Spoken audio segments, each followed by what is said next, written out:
Just raise your hand, I'll bring you the mic.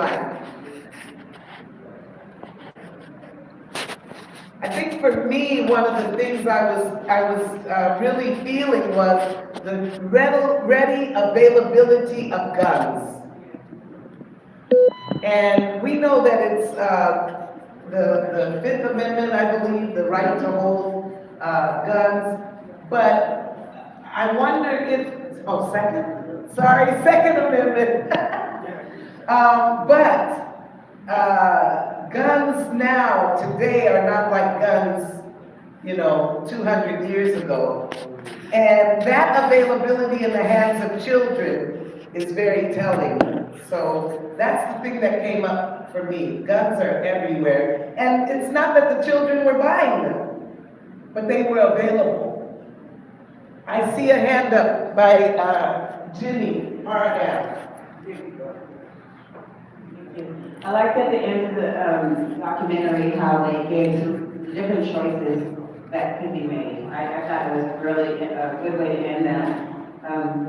It was fantastic that people actually do have choices, and these kids do have choices, and so that was a good way to end that. Yes, good, yes. So agreed.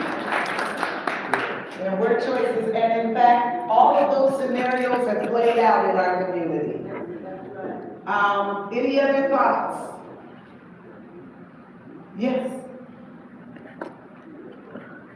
I'll just say real briefly, how many years ago was this? Maybe 20 plus years ago? 20. And just as relevant today as it was back then, which is unfortunate. It's like we don't learn anything and we keep repeating.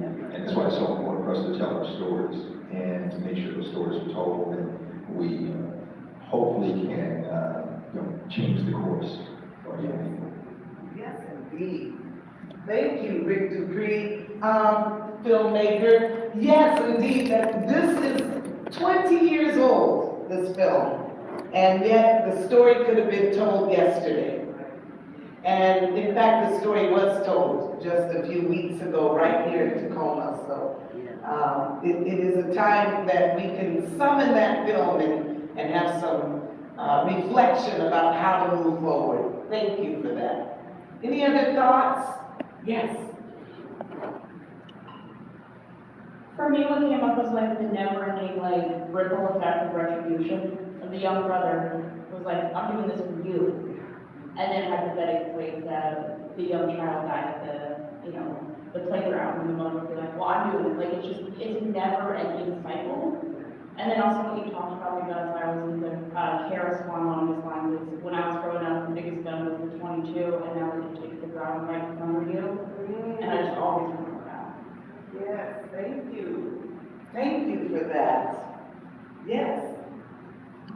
Something that I think about when I watch this film is the young girl who dies, and she's talking about the possibilities that were like that she could have worked at, and just thinking about considering that this story is unfortunately still true today in our communities, that we continue to work towards making possibilities and other alternatives available and accessible to the youth, so they can see their futures in a lot of different sectors. Yes, indeed. Yes, and with that was the fact that she was really succumbing to peer pressure because she wanted to be a scientist, and yet it was a secret because she didn't want to be different than her friends. Thank you for that. Any other thoughts? Okay, thank you so much. Yes. I was really intrigued with the story, and like you, the ending. Every time there was like a different ending, it started gripping me emotionally more and more and more. So what I was kind of looking at was in some way the craft that was involved in this. I mean, the director. The script was so beautifully constructed. In terms of building emotions and then kind of you follow, and then something unexpected happened, and you go, oh, I know where they were, and then when she got dragged out, and the actors were, I had a really visceral reaction to this film. It wasn't just intellectual. I felt it in my body. And so I really was marveling at the skill of screenwriter and the director and the actors, and it was like so amazing to say, this was made in Seattle. You know, like this is made in Seattle, in the Pacific Northwest. You know, and so I felt this real sense of pride watching it, in terms of just looking at the genius that went into putting it together and making it such a powerful message. So that was my reaction. Beautiful.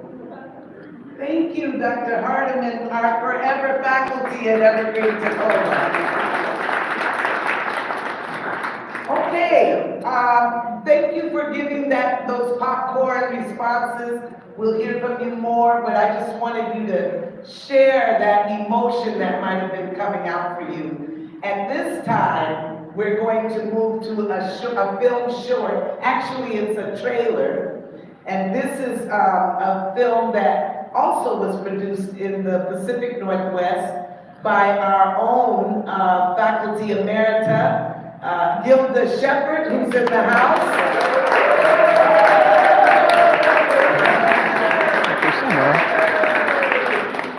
And we really wrestled with showing the whole film, but it is quite a long film. So what we are going to produce for you is the trailer, and we hope you will get an opportunity to purchase the film on Prime, Amazon Prime. It is available on Amazon Prime. It is called Since I've Been Down. Thank you.